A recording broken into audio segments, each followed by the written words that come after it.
Bakubas MMC-yə məxsus 172 saylı avtobusda sərnişinlər arasında əlbəyaxa dava baş verib.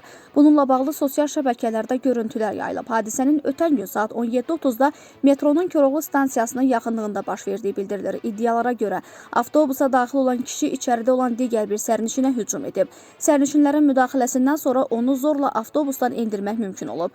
Məsələ ilə bağlı Bakubas MMC-dən bildirilib ki, ötən gün saat 17:30 radələrində Koroğlu Nəqliyyat Mübadilə Mərkəzində Bakubas MMC-nin istismarında olan 172 nömrəli müntəzəm marşrut xətti üzrə hərəkət edən 99 JU 869 dövlət qeydiyyat nişanlı avtobusda sərnişinlər arasında insident olub.